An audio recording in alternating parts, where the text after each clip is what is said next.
anza kuchukua mtonyo leo. Anza kuchukua mtonyo leo. So umeona kama mimi leo nimebadilisha tu, yani nimeibadilisha Facebook yangu kuwa kwenye hela, tayari nimekuta kumbe kuna kipengele cha hela ambacho tayari nilikuwa nimeshawashiwa. Facebook sasa sio ya kuposti picha tu, lakini sasa hivi ni njia ya kujitengenezea kipato kupitia video zako tofauti tofauti, reels zako utakazoziposti tofauti tofauti na kujipatia matangazo. Sasa hivi Facebook imeamua kulipa Afrika Mashariki. Kama wewe unaishi kwenye hizo nchi ambazo sasa hivi Facebook inalipa, basi ni muda wako wewe huu sasa hivi wa kujipatia kipato kupitia Facebook. Kwa hiyo sasa hivi usitumie Facebook kwa ajili ya kuposti picha tu alafu ukawa upati chochote kitu. Leo hii nimekuja hapa ili niweze kukuelekeza ni namna gani Facebook itaweza kukulipa. Watu wengi sasa hivi wameamua kukaa na wamekaa na kujitengenezea pesa kupitia Facebook, lakini wamekuwa hawaambii, hawaelekezi. Leo hii mimi nimekuja niwaelekeze ni namna gani ambavyo wewe unaweza ukaitumia Facebook kupata pesa. Lakini unaweza ukajiuliza, mbona mimi ninayo Facebook yangu mimi na posti picha na posti video, lakini hata sijui ni namna gani naweza nikaingiza pesa? Mimi nakwambia kuna njia mbili tu za kuweza kuingiza pesa Facebook kwenye Facebook yako wewe, na njia zenyewe ni katika akaunti. Lazima uwe na akaunti kuu mbili. Kuna akaunti moja ni ya profile, hiyo ni professional mode. Hapo najua unaweza usinielewe zaidi, ila kwa sababu naendelea mbeleni, huko mbeleni utanielewa zaidi. Kwa hiyo nimekwambia kuna akaunti ya professional mode ama profile. Yaani ukiwa na profile, yani akaunti yako ikawa kwenye upande wa profile, basi unao uwezo wa kujiingizia pesa. Na njia nyingine ni upande wa page. Kama una page yoyote Facebook ama umetengeneza page Facebook ukawa na followers, basi unao uwezo wa kulipa. Kwa hiyo kuna njia kuu mbili za kuwezesha wewe creator, wewe muundaji wa maudhui kuweza kuingiza kipato chako. Na njia ya kwanza nimekwambia kupitia profile yako, na njia ya pili kupitia page. Sasa watu wengi Facebook zetu sisi wengi watu wa Afrika Mashariki mwanzoni tulikuwa tunafungua Facebook, na Facebook yetu tukishaifungua inakuwa ina kikomo cha marafiki. Mtu unakuwa na marafiki, ukifika marafiki 5000 ina maana yake unakuwa huna uwezo wa kuongeza rafiki. Yaani ukitimiza marafiki 5000 basi wewe ndio unaonekania kwamba hapo ndio mwisho wako. Sasa katika hizi Facebook za kulipa zenyewe zinakuwa hazina kikomo cha marafiki. Na ule upande wa marafiki, wale marafiki waga tunawabadilisha wanakuwa ni followers. Sasa unakuwa una followers wengi, yani mpaka utakapojua, yani watu wanaweza wakufollow mpaka wakachoka wao kama milioni 60, milioni 100, milioni mingapi utajua wewe, lakini lazima iwe kwenye muundo huo. Sasa nataka nianze kukuelekeza kwenye hiyo upande wa profile, afu nitakuja kuelekeza upande wa page. Tuje kwenye upande wa profile ambapo sasa nataka nikuelekeze hiyo Facebook yako wewe ambayo unaona kabisa haikuingizii pesa, ni namna gani unao uwezo wa kuibadilisha ikawa ni ya wewe kukuingizia pesa. Watu wengi wamekuwa wakiliwa pesa zao, wanaambia njoo nikubadilishie, anatoa 20,000 afu ngapi, lakini mimi leo nakuelekeza bure kabisa ni namna gani utaweza kuibadilisha hiyo Facebook yako ya kawaida ije kuwa ni ya kulipwa. Alafu nitaanza kuelezea hivi vipengele vyote viwili vya kulipwa. Yaani profile unalipwa na page unalipwa, lakini vyote mimi nitakuelezea ili kama unakosa pesa ukose pesa wewe tu. Njoo sasa nikuelekeze kwenye simu. Unakuja unaingia kwenye hiyo Facebook yako wewe ya kawaida ambayo unalalamika kila siku Facebook yako hailipwi, na ukifungua Facebook yako itakuja kama hivi. Jitahidi sana either ubonyeze kwenye hii picha ama uje hapa, uje kwenye huu ukurasa wako huu ambao utaonyesha hivi, utaonyesha cover photo yako, utaonyesha na picha yako. Umeona? Sasa hii Facebook yangu mimi ina marafiki 5000 tu. Lakini sasa hii ni Facebook, lakini Facebook hii siwezi kuingiza kipato chochote. Kwa sababu gani? Ina ukomo wa urafiki. Sasa hapa ndo watu wengi wao wanashindwa kujichanganya. Kuna watu tayari wana Facebook zao zimeshatimiza vigezo, yani wanahitaji kulipwa, lakini sasa wanashindwa kuingiza kipato kwa sababu hawajui ni namna gani ya kuweza kubadilisha, ama watu wanaojua hawajakaa na kuwaelekeza ni namna gani bora au ni namna gani sahihi ya kuja kuibadilisha hii Facebook yako ya kawaida na ije kuwa Facebook ya kulipwa. Umeona hii ni Facebook ya kawaida, unaingia hapo na unakutana na posti zako nyingi tofauti tofauti. Wewe unachotakiwa kufanya, usiangalie wala usipepese macho. Cha kwanza, umeona hizi kuna hivi vidoti vitatu hapa. Umeona hivi vidoti vitatu kulia kwako hapa, inabidi uvibonyeze kama ninavyobonyeza mimi. Umeona hapo? Utasubiria. Ikisha kuja hivi, unachana na kipengele cha kwanza, kipengele cha pili, unakuta kipengele cha tatu hiki hapa kimeandikwa turn on professional mode. Umeona turn on professional mode, nakibonyeza. Ukisha kibonyeza lazima itakuja hivi. Sasa wewe hapa inabidi sasa hii account yako wewe ije kwenye njia ya profile, yani kwenye professional mode. Itakuletea maelezo haya. Haya maelezo haya ndio nakuja kuambia hivi, get paid for your content. Anza kulipa kutokana na maudhui yako. Umeona, si content insight, yani kuanza kuangalia mapato yako wewe kwenye kila post unaiposti. Sijui umeelewa? Yani kuza watu wako, yani inakuwa ni ya upande wa followers. Be discovered with tagging. Yani kuna mambo mengi hapa, so lazima sana kukuelekeza, lakini unachotakiwa kufanya hapa, unakuja unaiwasha on, inakwambia turn on. Unakuja unabonyeza hii turn on. Ukibonyeza hapo moja kwa moja Facebook yako unakuwa tayari umesha ichange. Itaanza kukaribisha tu na maelezo tofauti hapo. Inakwambia haya, karibu kwenye professional mode. Haya maneno mengine wala hayatakuwa na ulazima sana mimi kuelezea. Ile unachotakiwa hapa ni kufanya, unabonyeza next. Ikishabonyeza next itakuwa inakuelezea tu maelezo ya kawaida haya. Unabonyeza tena next. Ukishabonyeza tena next, inakwambia hivi, hiyo account yako wewe. Hapa ndio usije ukajichanganya. Account yako wewe inabidi kama unataka kulipwa, hakikisha kwamba account iwe upande wa public. Usije ukaja ukaweka kwenye friend wala custom. Hakikisha unaiweka kwenye public kama hapa ulivyoikuta hapa tayari nimeshaweka kwenye public. Usije ukaweka hapa kwenye friend kama hivi. Inabidi uiweke page, yani profile yako iwe au page yako iwe kwenye upande wa public. Alafu baada hapo una next.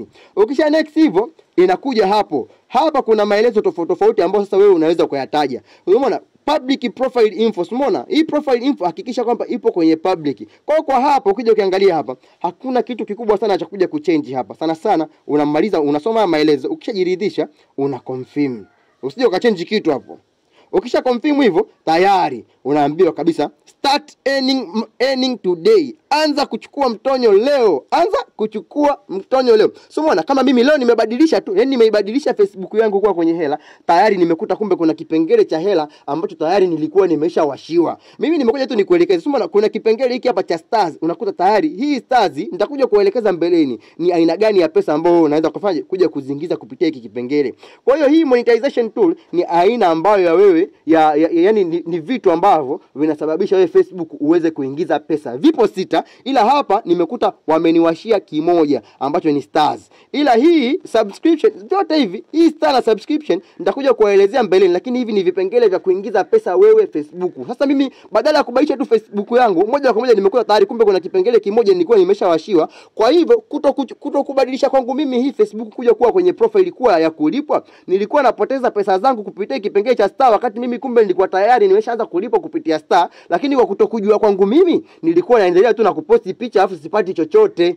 Haya, umeona? Na hii subscription. Ukishafika hapo utakuta vipengele ambavyo unakuwa wewe umewashiwa. Kama bado wewe hujaanza hujawashiwa kipengele chochote hapa, ujue kabisa bado kuna vitu inabidi wewe uvitimize ambavyo nitakuja kukuelekeza mbeleni. Usibanduke kabisa. Nipo hapa kukuelekeza hatua kwa hatua mpaka tuweze kuelewana. Ukifika hapa unabonyeza neno next.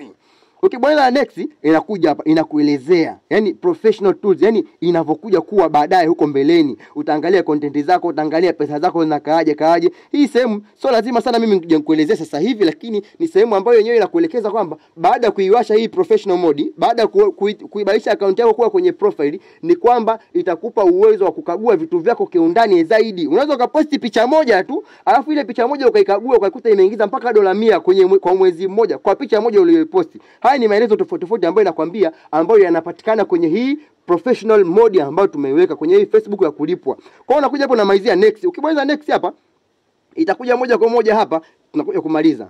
So unaona kama hapa inakuja ina celebrate with profile frame. Sasa hapa utakuja kujiwekea profile frame, utakuja kuweka cover photo, lakini mimi kwangu mimi hapa naona kabisa haina haja. Kwa hiyo una skip hapa. Umeona? Go to professional dashboard. Hapa nakwambia go to professional dashboard. So umeona? Kama hapa tunaambiwa twende kwenye professional dashboard. Lakini kwa sababu mimi kuna baadhi ya vitu nilikuwa nishavifanya, ila wewe ukija ukiingia sasa ukirudi nyuma kwenye Facebook yako ilikopo hii ya tano friend. Una refresh simu hivi. Ukirefresh simu hivi unakuta sasa imebadilika.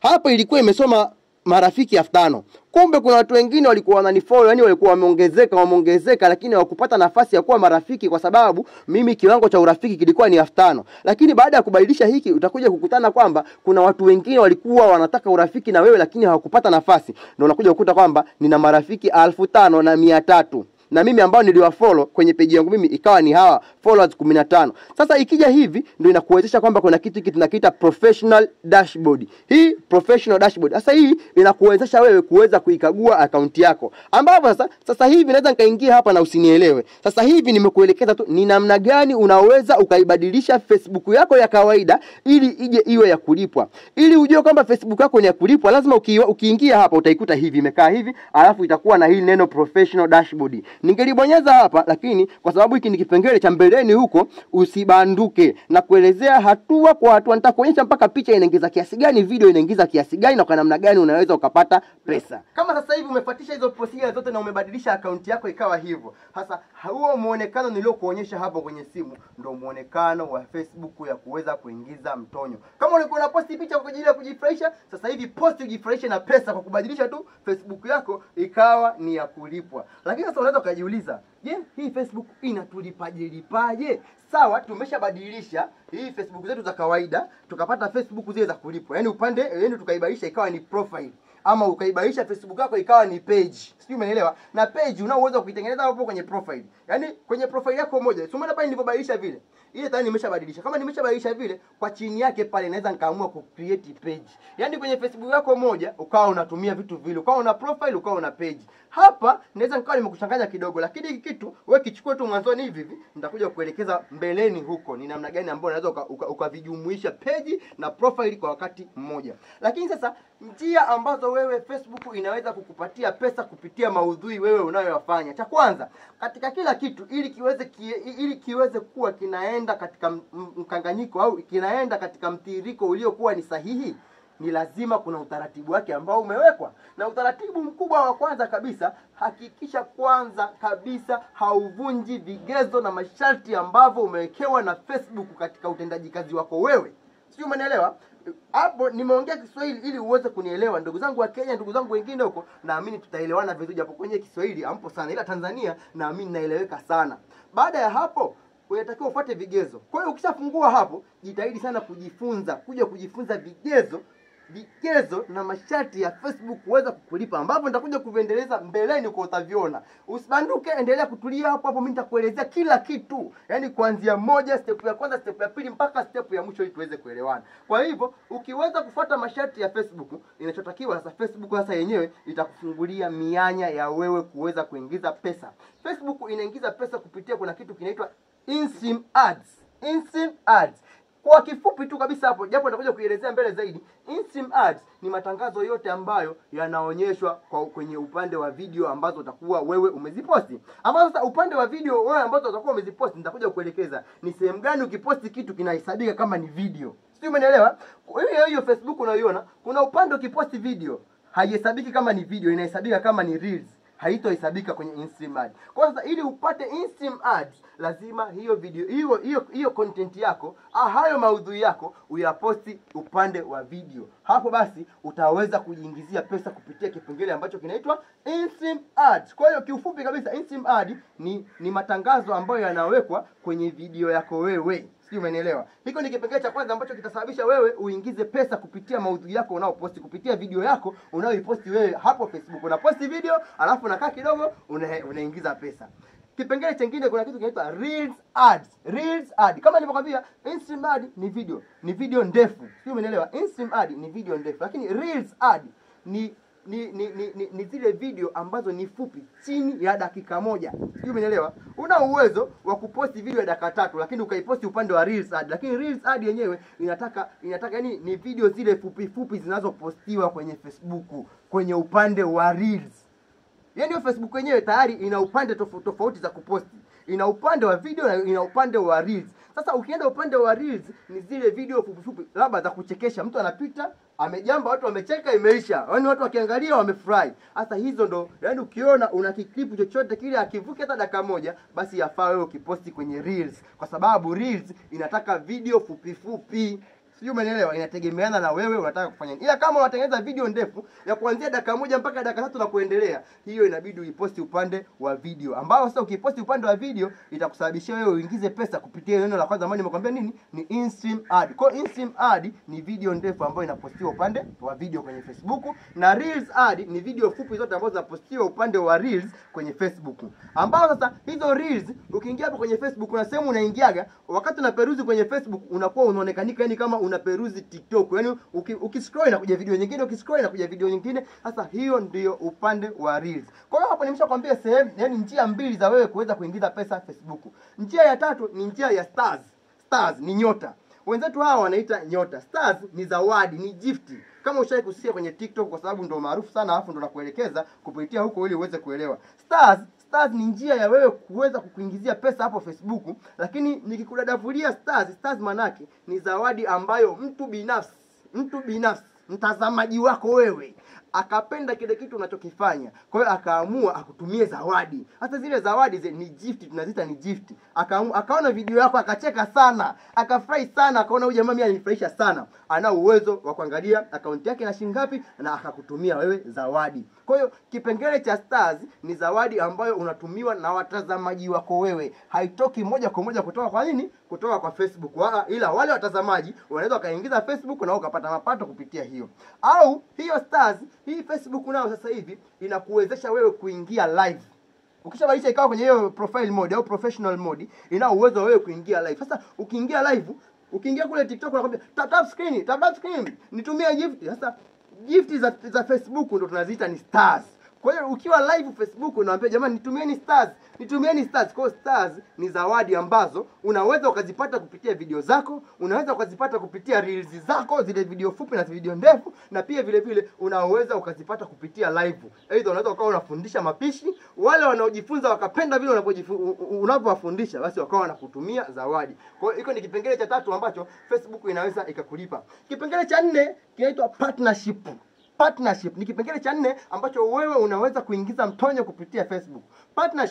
Partnership mimi ni kuingia ubia na watangazaji, yani na watu ambao wanataka kutangaza bidhaa zao kutokana na page yako inasemaje, lakini kupitia Meta, yani kupitia Facebook wenyewe kule. Yani kwamba mtu anaweza akaamua kwamba mimi sasa hivi nataka nitangaziwe content yangu, clip yangu mimi. Aidha inaweza kampuni yenyewe ikatafuta mtu wa kumrekodi, ikamrekodi, akalionyesha lile tangazo vizuri, alafu baada ya hapo ikakufuata wewe. Kwa kuwa wewe kipengele kile unakuwa umewashiwa, ikakwambia bwana mimi tangazo langu hili hapa, nataka uliposti ndani ya wiki moja na kulipa milioni 1. Sio, umeelewa? Kwa hiyo ile tangazo lile ukiliposti utakuwa unaingiza pesa. Lakini hizi pesa za partnership ad ni zinaingia kutokana na kwamba na matangazo ya kampuni. Tangazo la mtu binafsi, mtu anaamua kwamba na duka lake la nguo anataka litangaze kupitia wewe.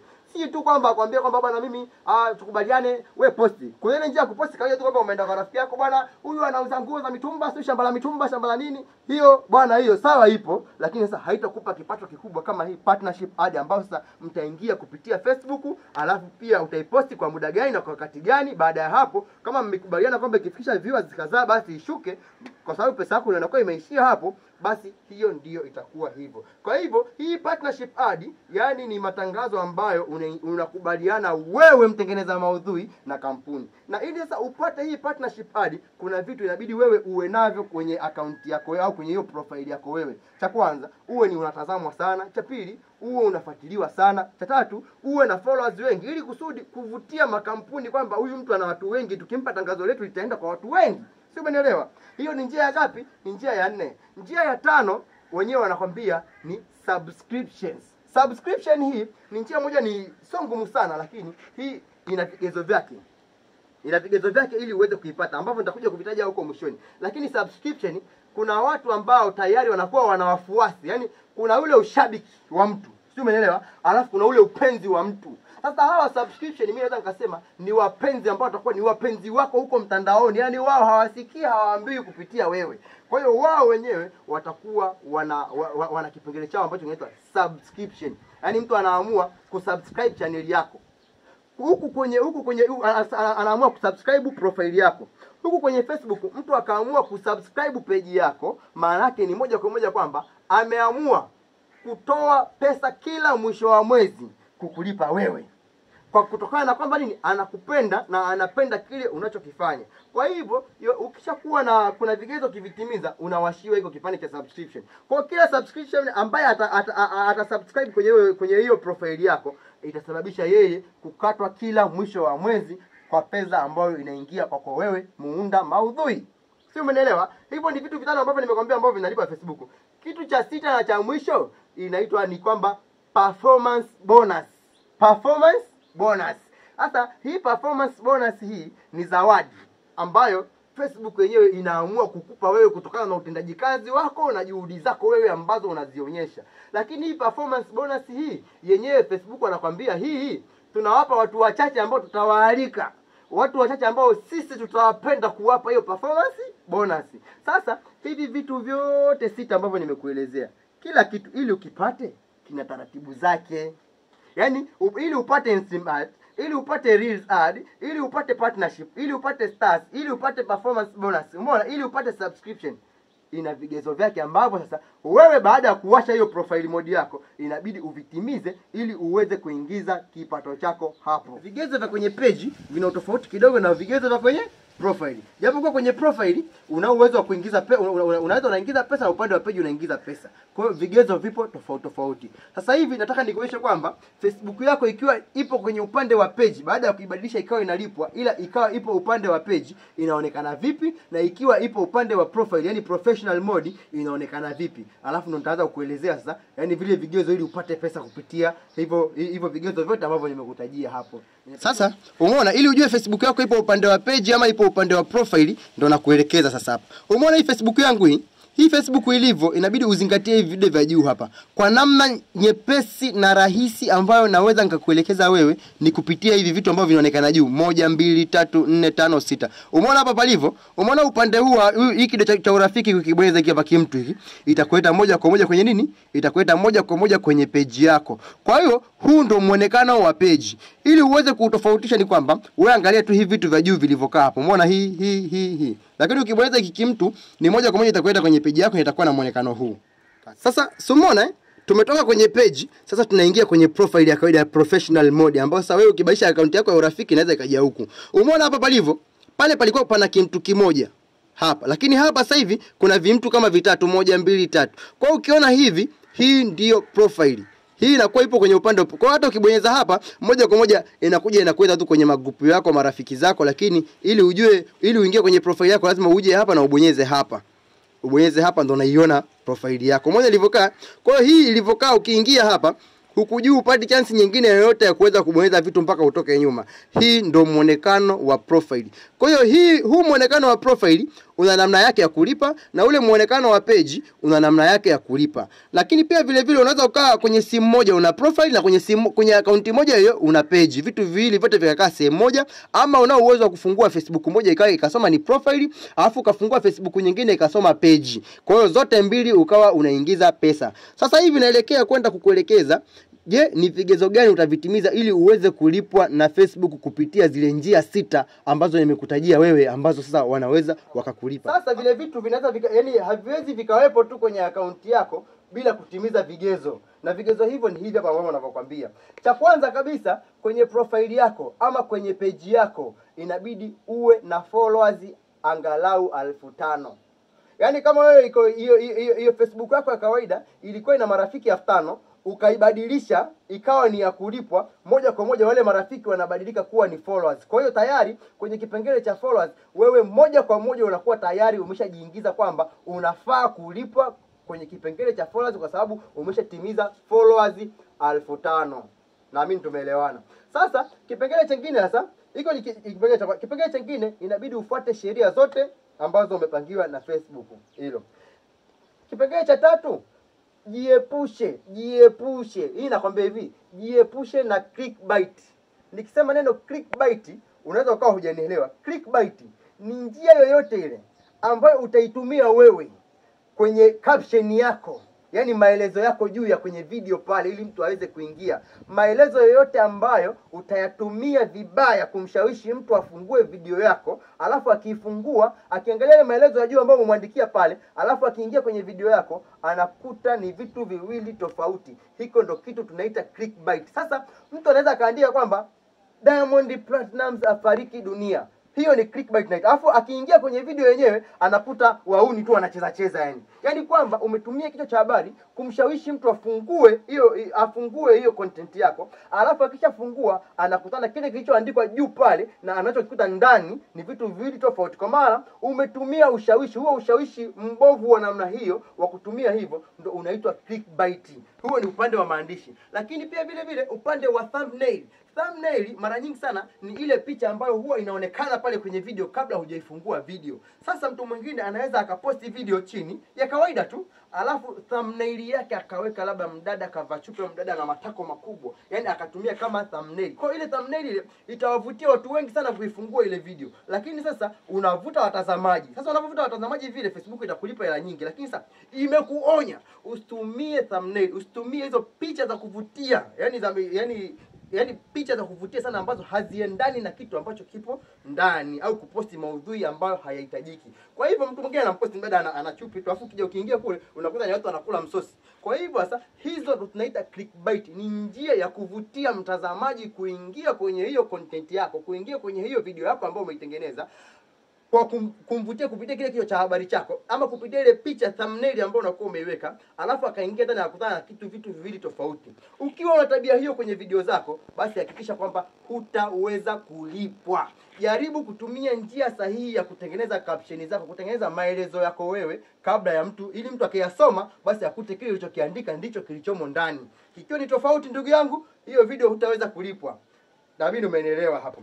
Kitu kingine tunasema hivi, inabidi uwe na engagement kubwa. Engagement kubwa huwa inakupa wewe kipaumbele kwenye baadhi ya vitu. Engagement inakupa kipaumbele cha kwanza. Yaani kwanza neno engagement, labda nikuelezee engagement ni nini. Engagement ni idadi ya mahudhurio, idadi ya watazamaji, yaani idadi ya maudhui yako yanavyokwenda vizuri. Naweza nikasema hivi kwa kiuelewa zaidi ili uweze kuelewa. Engagement ni idadi ya like zote unazozipata kwenye video yako, idadi ya comment unazozipata, idadi ya shares unazozipata kwenye hiyo video yako, watu wangapi wamedownload, watu ambao wana download hiyo, watu ambao wanaingia kupitia hiyo linki ya hiyo video yako. Hiko ndio kitu tunaita ni engagement.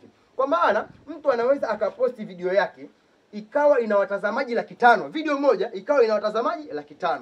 Lakini sasa ukaja ukuta ile video ina watazamaji 500,000, alafu ina like 100, alafu kija kwenye comment ina comment 6. Tunasema hii ni video ni nzuri, lakini engagement yake ni ndogo. Sasa ukiwa na engagement ndogo kwenye video zako, yani kwa maana unatengeneza maudhui ambayo yani hayana yule mshtuko sana kwa jamii katika hali ya kuuliza ama kucomment ama kushare na kusambaza kwa watu wengine, unashauriwa sana katika namna ya kutengeneza content yako, hakikisha content yako iwe na engagement kubwa, iwe na comment nyingi, iwe na like nyingi. Kuwa na comment nyingi na like nyingi sio sababu ya wewe kuingiza mtonyo mwingi, hapana. Ila ni sababu ya wewe kuwavutia Facebook kukuwashia vipengele vifuatavyo. Kipengele cha kwanza ni kipengele cha stars. Kipengele cha stars ni kipengele ambacho nimewaelezea hapo mwanzo. Ndio utawashia kutokana na engagement yako ikiwa ni kubwa. Engagement ikiwa ni kubwa, Facebook itaichukua ile video yako na kuisambaza kwa watu wengi zaidi, tofauti na ule mwenye engagement ndogo. Kwa hiyo faida ya engagement ni kusababisha kuwashiwa baadhi ya vipengele ikiwemo cha stars na partnership. Utawashiwa kutokana na engagement yako kuwa kubwa. Kwa hiyo mwingine anaweza tu akawa na video ina viewers 100 lakini ina comment 50 na 70 ina like 100 au ina like 500. Yaani viewers 1000 ina like 500, comment nyingi. Kwa hiyo tunasema huyu watazamaji wake ni wachache ila ana like nyingi, ana comment nyingi, na maana engagement yake ni kubwa. Kwa hiyo kama engagement yake ni kubwa, hawa Facebook moja kwa moja wanaamini kwamba hiki kitu ni kizuri. Kama ni kizuri, watakisambaza kwa watu wengi zaidi. Kwa hiyo utapata opportunity ya kutizamwa na watu wengi zaidi endapo post yako itakuwa na engagement kubwa. Kwa hiyo hakikisha kwamba kazi zako unazozifanya ziwe zina engagement kubwa. Kwa hivyo sasa ukizingatia vitu hivyo, sasa tunakuja sasa, upande wa Reels ads na InStream ads utafanyaje ili uweze kulipwa? Sasa ukishatimiza hao marafiki 5,000, ili ulipwe upande wa Reels ad. Reels ad ni yani ni matangazo ambayo yanaonyeshwa kwa video fupi. Kama nilivyokuonyesha hapo awali kwamba ukitaka kuposti ili ulipo kwenye Reels ad inabidi uposti hapo juu, na mimi tayari nimeshakuelekeza. Ingia pale, posti video yako. Hiyo video yako ukiposti pale utawekewa tangazo. Ukiwekewa tangazo, kila mtizamaji wa tangazo, mtu akitazama tu ile tangazo na ile video yako, wewe unaingiza hela. Kila mtazamaji akitazama tu ile tangazo na wewe unafanyaje? Unaingiza hela. Sasa ili wewe uingize hela kipengele hiki, inahitajika zile posti zako ambazo unaziposti kama Reels kwa muda wa siku 60. Kwa muda wa siku 60. Hawasemi miezi miwili, kwa sababu ukisema miezi miwili ina maana ile miezi miwili ikiisha afu kama hujatimiza vigezo utakuwa wanakuambia ni siku 60. Siku 60 kivipi? Katika siku 60 inabidi walau kwenye upande wa profile uwe na watazamaji ambao wametizama video zako, watazamaji 1,000,000. Naamini tumeelewana. Yaani video zako zote ambazo umeanza kuposti leo, kila siku unaposti, wanajumlishwa ile idadi yao ya watazamaji, ile viewers wako. Viewers wako wakitimia milioni 1 kwenye siku 60 au kabla ya siku 60, wewe kipengele hiko cha kuingiza pesa kupitia reels ad, kupitia video fupi, unawashiwa moja kwa moja kwamba sasa unaanza kuingiza kuingiza pesa kupitia video zako fupi. Kwa hiyo kigezo chake sio kikubwa sana, ni watazamaji milioni 1 tu kwa siku 60. Kwa imagine, kwa siku unaweza kuposti zaidi ya video 3, video 4. Je, wewe kwa muda wa siku 60 utashindwa kutimiza kigezo kidogo kabisa kama hiko cha Facebook ili uweze kuingiza mtonyo wako? Naamini unaweza. Kama uliweza kusoma madaftari kuanzia form 1 mpaka form 4 kaika vichwani, hutaweza kushindwa, yaani hutashindwa kutengeneza video ambayo inaweza ikashawishi watu watazamaji, lakini hiyo video yako hakikisha kwamba isikiuke sera za Facebook, isikiuke sheria za Facebook na iwe ina maadili mazuri. Naamini tumeelewana mpaka hapo. Alafu sasa ukitoka hii ni upande wa reels. Lakini sasa upande wa reels unaweza ukatimiza watazamaji milioni 1 ndani ya siku 60. Lakini baada ya kutimiza wale watazamaji ukashangaa wewe umekosa matangazo. Sio, umeelewa? Unaweza ukawa una reels, zile reels ulizopost, zile video fupi zina watazamaji milioni 1, hata ndani ya mwezi mmoja tu labda una watazamaji milioni 1. Ukaona kabisa mimi tayari nimeshapata vigezo vya kuwekewa matangazo kwenye video zangu. Sasa inabidi nilipo. Ukaona kabisa kwamba video zako hazijawekewa matangazo. Kuna sababu ambazo zinakuwepo. Cha kwanza, engagement ya video zako inakuwa ni ndogo, engagement nishakuelezea. Ama la, unashangaa video zako zimekiuka maadili. Yaani sawa, zinaruhusiwa kupostiwa, yaani hazijavunja sheria, lakini maadili yake ni mabovu. Kwa mfano, leo hii unakuta watu wengi sana wanatengeneza content, wanatengeneza maudhui ya video fupi. Unakuta mdada kavaa tu likanga, umeona? Alafu matako yanatikisika sana, anaenda chooni. Umeona? Vi content hivi namna vile, muda mwingine ni kwamba sio kwamba vitaharibu sheria ya Facebook moja kwa moja. Ila sasa havina maadili, yani ni content ambayo haina maadili. Kwa hiyo kupitia content yako ambayo haina maadili lakini ikawa inaruhusiwa kwenye Facebook, wewe utapoteza uwezekaniko wa kuwekewa tangazo kwenye content zako kwa sababu ya maudhui unayoyaposti yakawa yani hayana maadili. Mtu aidha akakaa yeye na mwanae akatizama. Kwa hivyo zingatia sana maudhui yako unayoyatengeneza yawe ni ya maadili ili uwashawishi Facebook kukuwekea wewe matangazo. Sio, umeelewa? Kwa hiyo ili uwashawishi lazima uwe na engagement kubwa. Cha pili, uwashawishi lazima umetengeneza maudhui mazuri ambayo yanaweza katizamika na familia wakatizama. Sio kama mtu anatizama baba anaangalia mtoto anajificha hivi. Inakuwa si vizuri. Naamini mpaka hapo tunakuwa tumeelewana. Sasa ukiwa umeposti hizo video ambazo hazina maadili lakini zikawa zinakubalika Facebook, ukawa hujawekewa matangazo, usilalamike kusema kwamba sijalipwa kwa hiyo nimefanya kazi ya bure. Hapana. Kuna kitu ambacho nilikwambia hapo mwanzo inaitwa ni performance bonus. Yaani wewe sasa hautalipwa na matangazo, ila Facebook wao watakupa bonus. Yaani watakupa tu kwamba huyu jamaa yetu basi anafanya kazi zake zinaenda, basi ngoja tumpendelee tu tumpe. Kwa hiyo video yako labda ina watazamaji milioni 1, ukapata labda $100 au $50 kwa video ya watazamaji milioni 1. Wakati ingekuwa ina matangazo ungepata mpaka milioni 3, milioni ngapi. Lakini kutokana na maudhui yako hayana maadili, yaani wanakukadiria tu Facebook, wanakupa performance, yani bonus, wanakupa tu bonus. Na mimi nikisema bonus tunaweza kuelewana. Kwa ukiwa huna matangazo na ukawa hujavunja sheria za Facebook, ila video zako zile fupi zikawa hazina maadili, utapewa tu bonus. Kwa hiyo utakadiriwa tu na wao watakupa $50, dola ngapi ndizo watakazo kupa. Hivyo ndivyo vigezo vya wewe kuweza kulipwa upande wa reels ad, upande wa video fupi. Kwa hiyo jichunguze wewe kwenye video zako kama hazina matangazo. Jikague kwenye engagement. Kama engagement yako ni ndogo, basi jua wewe hiyo ndio sababu ya wewe kutokuwekewa matangazo. Lakini pia vile vile angalia maadili ya video zako fupi hizo unazozifanya. Je, maadili yanaendana na jamii husika? Kama maadili yake ni mabovu, ndio maana umekosa matangazo. Kwa hivyo wewe utalipwa bonus tu. Utakuwa tunapewa bonus kwa sisi nchi zetu sisi za kimaskini, japo utalipwa bonus itakuwa ni mpunga mrefu sana, lakini kwa wao Facebook wanaona kabisa kwamba wamekuonea, wanakupa tu vile kwa sababu hivyo. Kwa hiyo jitahidi sana kutengeneza video zenye maadili mazuri. Kwa hivyo sasa hivyo vipengele ukivitimiza ndio unao uwezo wa kulipwa upande wa reels ads kwenye profile yako wewe. Sasa tuje ni vigezo gani ambavyo inabidi uvitimize ili ulipwe in-stream ads. In-stream ad ni matangazo ambayo yanawekwa kwenye video ndefu ambazo wewe unaziposti. Na hii nimekwambia ili uposti video inabidi uposti upande gani, nimekueleza hapo awali. Kama ulikuwa makini kunisikiliza, naamini utakuwa umeelewa. Kwa hiyo sasa pale video ambayo inatakiwa video walau ili ihesabike kwenye malipo. inabidi iwe walau na dakika 1 mpaka 3 na kuendelea. Hata ukiweka ya dakika 10 ni wewe, shauri yako. Sijui umenielewa? Lakini pale video inabidi iwe ya kuanzia dakika 1. Kwa kama utaenda sehemu ile ya kuposti video ambayo nimekuelekeza, ukaposti video ya sekunde labda 59 au 58, inakuwa haijatimia dakika 1. Ina maana umeposti upande ambao umeposti content kwenye upande ambao ulikuwa unataka video ya dakika 1 na kuendelea, ila umeposti video ya chini ya dakika 1. Kwa maana wewe mwenyewe umejikosesha mapato ya kuweza kulipa kwa hiyo video, kwa sababu umeposti video fupi upande ambao sio video fupi. Sio kwamba haitajiposti, itajiposti, lakini hutaweza kuingiza mapato yako wewe. Hiko ni cha kwanza. Zingatia kwamba upande wa video ni kuanzia dakika 1, 3 na kuendelea. Huko ndo unaposti. Lakini sasa kigezo chake kingine, hivyo uwe na followers 5000. Kigezo kingine kabisa. Sasa hapa ndo kuna kigezo fulani hivi ambacho ni kigumu kidogo, lakini napo ni kizuri. Hapa inabidi uwe na watch time hours, yani masaa ya kutizamwa ndani ya siku 60. Kwenye hizo video zako ambazo utaziposti hapo za kuanzia dakika 1 mpaka 3 na kuendelea, uwe na masaa ya kutizamwa, dakika za kutizamwa 1060. Sasa hizo dakika za kutizamwa 1060 ndani ya siku 60 ni sawasawa na masaa 1000. Yaani video zako zinapotazama vile, yani zile idadi ya watu wanaotazama ile masaa, zile dakika zao zinajumlishwa, utimize masaa 1000 au dakika 1060 ndani ya siku 60. Sasa unaweza, mtu anaweza kusema hii ndani ya siku 60 vipi? Kwa mfano, unaweza ukafanya content zako ikafika labda siku ya 60 ile ndio ukawa una watazamaji labda 1059.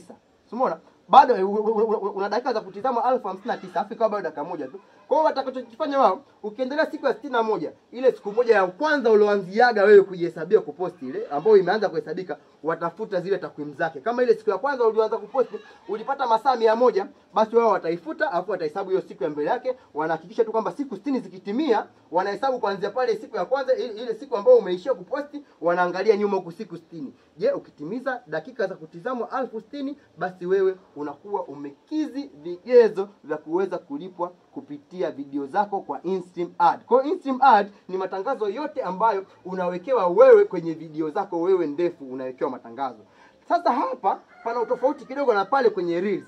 Hapa kwenye Reels kama hujawekewa matangazo, kwenye Reels unapata performance bonus, wanakukadiria. Lakini hapa kwenye InStream Ad, kama video yako yoyote umeiposti ikawa haina tangazo, hutapata chochote.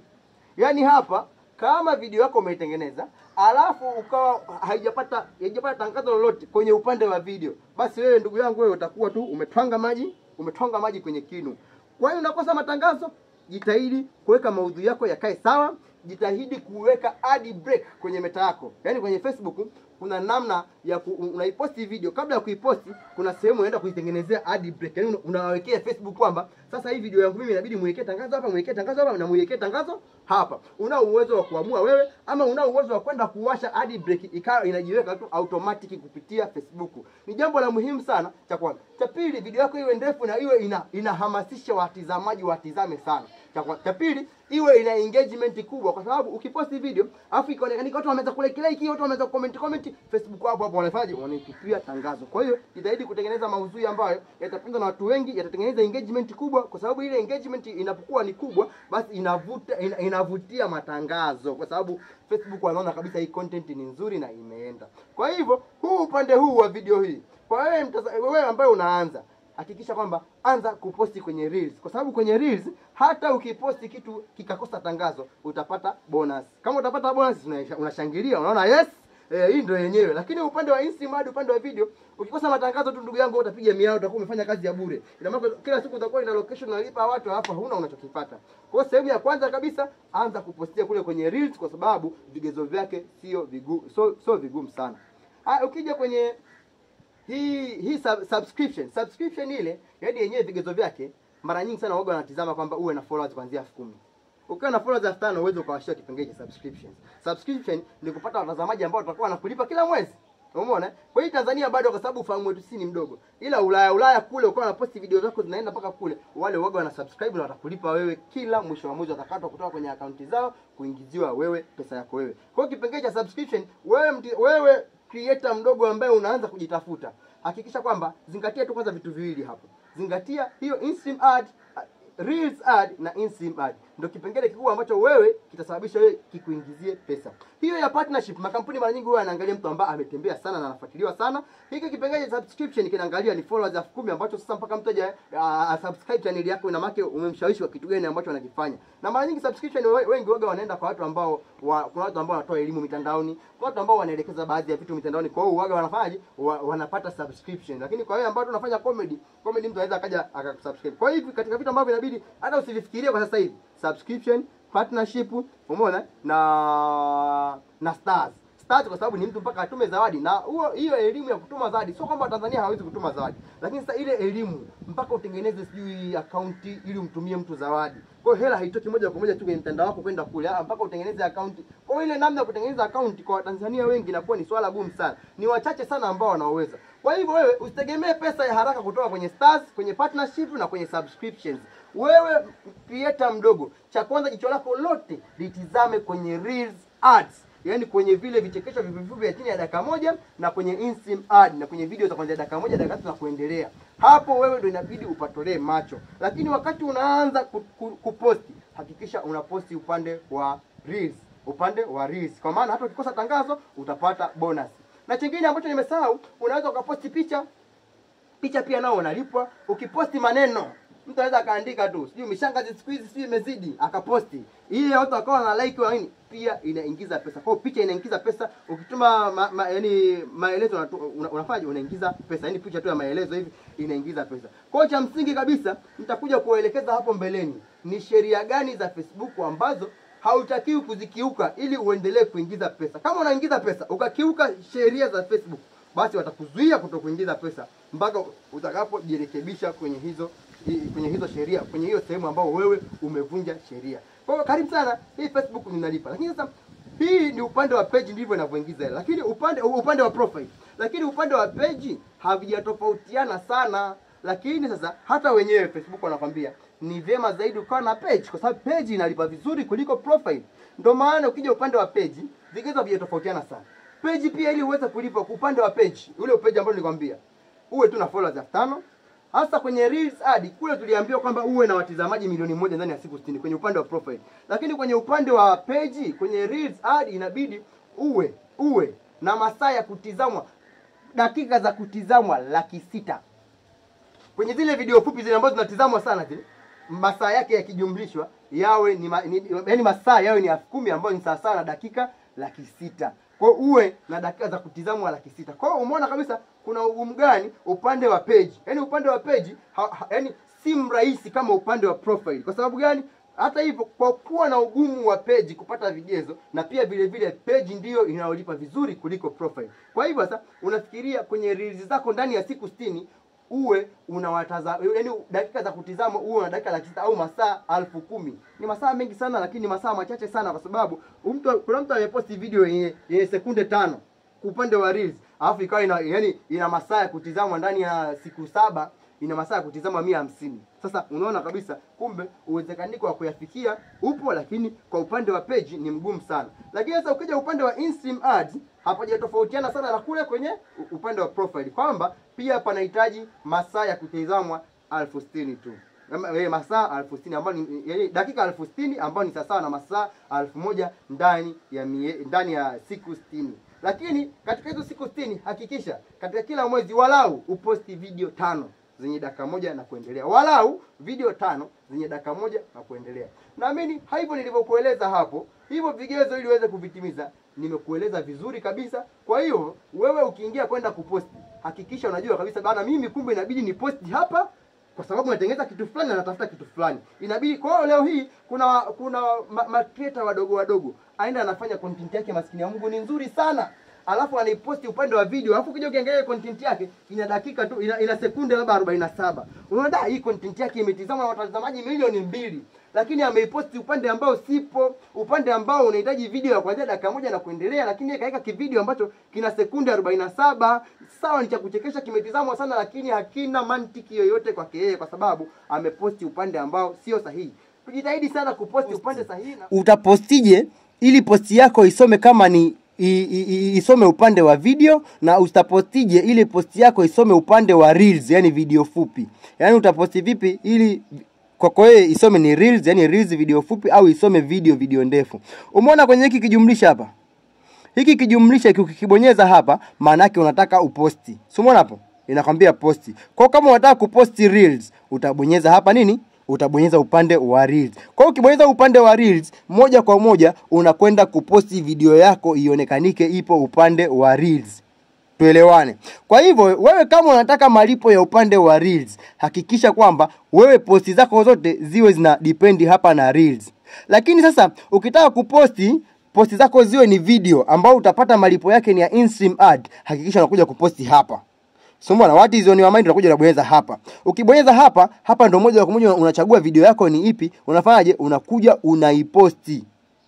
Na mimi tumeelewana. Kwa hivyo sasa cha msingi na kitu kikubwa cha wewe kuweza kuelewa, ukipostia hapa unakuwa umeposti video ndefu. Yaani zile video ndefu za kuanzia dakika 1 mpaka dakika 3 na kuendelea inabidi uipostie hapa. Video fupi ya chini ya dakika 1 inabidi uipostie hapa kwenye reels. Kwa hiyo ukiipostia hapa utapata malipo kupitia ile reels ad nilokuambia hapo mwanzo, na ukiposti hapa utapata malipo kupitia in-stream ad niliyokuambia. Ni ajabu sana kumkuta mtu mara anaposti huku mara anaposti huku, yaani kwamba anaposti alafu hajui ni nini anachokitafuta Facebook. Kwa hivyo sasa mimi nakuelekeza hapa moja kwa moja ili uelewe ni kitu gani ambacho inatakiwa wewe ukijue. Yaani unajua kabisa kama mimi naingia Facebook ya kulipwa, lakini nataka ni posti kitu fulani kwa sababu vigezo vyake nimeona ni virahisi na ni vilaini ili niweze kupata pesa. Ndio maana nimekuja hapa nikuelekeze. Ukiposti hapa ni reels, ukiposti hapa ni video ndefu. Reels ni video fupi chini ya dakika 1, hapa ni video ndefu zaidi ya kuanzia dakika 1 dakika 3 na kuendelea.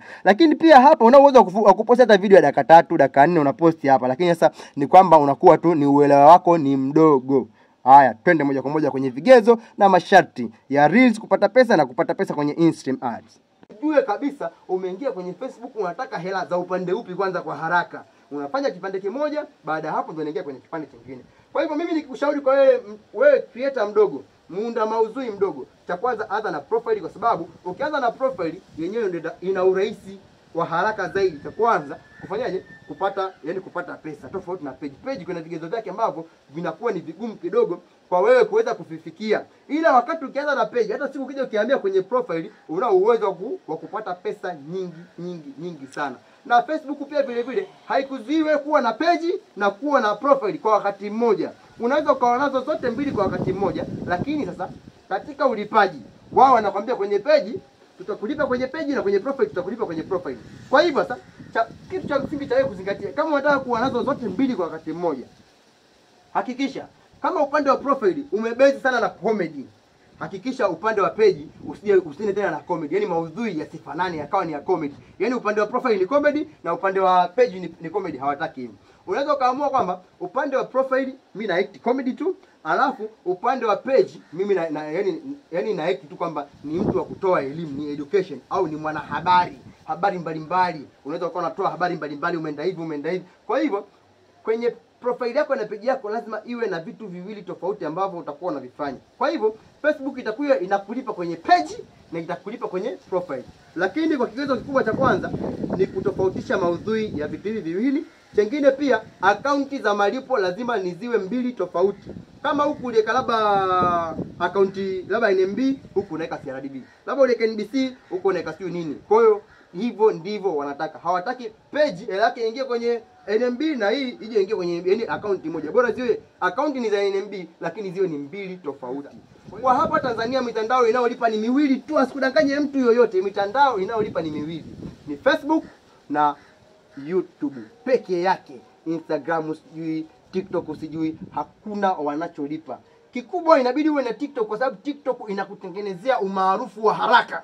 Kwa ule umaarufu wa haraka, hata mtu akija akiingia Facebook ana huyu ni Moraga bwana, huyu kweli mtu, huyu kweli muunda mazuri, huyu nilimwona TikTok. Kwa hiyo TikTok ni jukwaa la kukutangaza wewe kukua, lakini huwezi kuingiza pesa yoyote TikTok labda kupitia gift na live. Basi lakini wenyewe TikTok kwa hapa Tanzania haijaanza kulipa wala Instagram. Kwa hapa Tanzania ni Facebook na YouTube. Amini kwamba mimi ndio ninavyokueleza. Sasa hapo na mimi nimekuelezea vizuri na umenielewa vizuri. Kipengele sasa hivi kinachoelekea ni kwamba nitakuelekeza ni namna ni sheria gani za Facebook ambazo itabidi wewe uzizingatie. Yaani ni sheria gani ambazo hazitaki wewe uzivunje na inatakiwa wewe uzizingatie ili kusudi uweze kuingiza mtonyo wako, na ni namna gani utatengeneza vituo vya matangazo kwenye video yako ambayo ni ya kuvutia ili uwashawishi wenyewe Facebook kwamba jamaa katengeneza kituo cha matangazo. Ngoja tumwekee tangazo, ngoja tumwekee tangazo. Inabidi iwe hivyo. Nitakuelekeza hapo mbele, sheria zote nitakuelekeza. Kocha sasa hivi cha kwanza, hakikisha unabadilisha hiyo page, hiyo profile, hiyo Facebook yako ambayo ulikuwa unapost tu bila kulipwa, ibadilishe ili uanze kulipwa mapema sana. Alafu na chengine kabisa ambacho nakuomba na ninakusisitiza sana, hakikisha usibanduke hapo. Share kwa watu wengi zaidi ili waweze kuona, kwa sababu watu wengi sasa hivi wanafanikiwa lakini kuonyesha njia ya mafanikio huwa wanakataa.